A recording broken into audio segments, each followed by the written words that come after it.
Kekaguman ilahi mengarah pada iman dan rahmat. Saudara-saudari yang terkasih, bayangkan kalau Anda menjadi orang yang tunanetra, orang yang berjalan dengan meraba-raba, orang yang berjalan dengan merangkak-rangkak karena tidak bisa melihat terangnya matahari, indahnya dunia. Apa yang Anda harapkan? Tentu kita mengharapkan kesembuhan. Kita mengharapkan bisa melihat semua, melek semuanya. Dan ini kemudian menjadi penderitaan seumur hidup bagi orang yang sakit dan menderita. Saudara-saudari, Kamir hari ini keluar dengan edisi agak siang. Saya pernah tidur di salah satu menginap di salah satu tempat untuk sekolah orang-orang bisu tuli atau tunawicara dan juga tidak bisa mendengar. Kemudian yaitu di Wonosobo, di Dina Upakara. Memang itu sekolah-sekolah yang untuk mereka, dan mereka kebanyakan memang ingin mengungkapkan sesuatu tetapi susah. Selamat siang Romo. Saya Romo. Dan seperti itu. Intinya adalah banyak orang ketika disapa anak-anak yang sekolah di sana kepengen berbicara, kepengen mengekspresikan diri, kepengen sembuh. Tetapi saya tertariknya adalah banyak juga alumni di situ yang cerdas melanjutkan ke sekolah umum, di SMA, kuliah di UGM bahkan. Tetapi tentu saja dengan bahasanya adalah gerak bibir.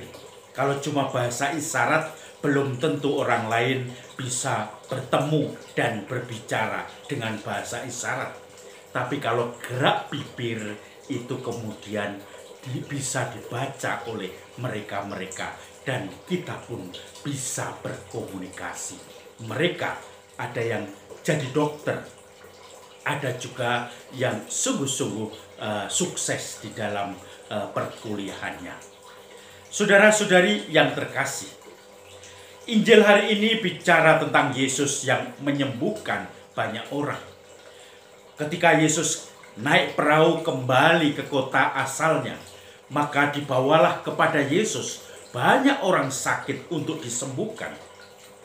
Dan suatu saat Yesus melihat orang yang lumpuh tidak bisa berjalan. Dia diangkut oleh saudara-saudaranya memakai tilam dan kemudian tidur di tilam itu karena tidak bisa bangun, lumpuh. Ketika Yesus berjumpa dengan anak itu, dia mengatakan, "Dosamu diampuni." Lalu orang-orang Yahudi yang ada di situ, yang mendengar kata-kata Yesus itu, dalam hati mereka teriak, "Dia menghujat Allah. Siapa yang berhak mengampuni dosa selain Allah sendiri? Dia mengaku sebagai Allah." Cuma karena banyak orang percaya Yesus menyembuhkan banyak orang sakit, maka orang-orang Farisi itu, orang-orang Yahudi itu tidak mau ngomong terus terang, hanya dalam hati. Dan Yesus tahu dalam hati mereka, lalu bertanya kepada mereka, "Mengapa kamu membenci, degil hatimu? Mengapa kamu tidak percaya, masih juga mencurigainya? Lebih baik berkata mana? Bangunlah, angkatlah tilammu dan berjalanlah, atau dosamu diampuni." Maka Yesus kemudian berpaling kepada anak yang lumpuh itu. "Anakku, bangunlah, angkatlah tilammu dan berjalanlah." Lalu anak itu pun bangun, mengangkat tilamnya, pulang ke rumahnya. Dia bersyukur bersama keluarganya. Orang banyak pun mulai takjub dan melihat semua itu menjadi percaya. Dan tentu saja Ini kemudian membuat orang-orang pun takut kepada Yesus. Takut dalam arti hormat, segan. Maka saudara-saudari yang terkasih, ketika kita membantu segala fasilitas orang-orang untuk yang sakit itu, mungkin tunanetra, kita mengajak mereka untuk bisa melihat.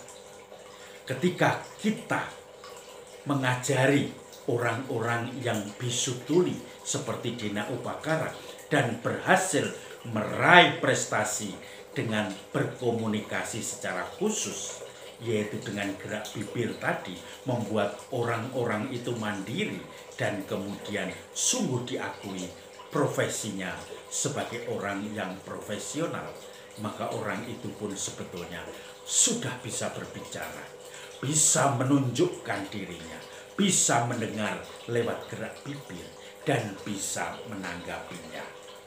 Maka kadang-kadang kita juga mungkin sakit, tetapi bukan sakit dalam arti fisik.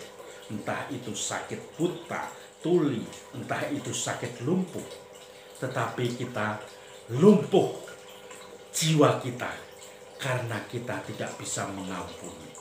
Tetapi kita lumpuh semangat kita karena kita putus asa dan melihat kesedihan yang membalut mata kita menjadi tidak bisa melihat kebenaran Allah. Mungkin kita menjadi lumpuh karena kita tidak bisa berbuat baik, bersolider kepada tetangga-tetangga kita, kepada teman-teman sahabat kita. Hanya mencari keuntungan bagi diri sendiri dalam setiap persahabatan. Kelumpuhan-kelumpuhan itu, kebutaan-kebutaan itu, ketulian-ketulian itu, kebisuan-kebisuan itu harus kita mohonkan kepada Tuhan untuk diampuni, untuk dibukakan mata batin kita, melihat penderitaan sesama kita, melihat berkat Tuhan yang turun lewat orang-orang di sekitar kita. Mungkin kelumpuhan batin kita mulai digerakkan, kemudian membuat kita bisa menggeliat kembali untuk menunjukkan pengharapan hidup di dalam kegembiraan, melupakan kesedihan, move on masa lalu yang kadang-kadang menyakitkan, bisa kita atasi dan kita bangkit lagi.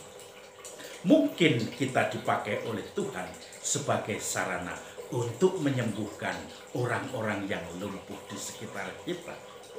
Lumpuh hati, lumpuh pengharapan, lumpuh masa depan, dan akhirnya Tuhan yang merengkuh semua, menyembuhkan semua. Dosamu sudah diampuni. Bangkitlah, angkatlah tilammu, dan berjalanlah. Salam Kamir, kekaguman ilahi mengarah pada iman dan rahmat. Ya.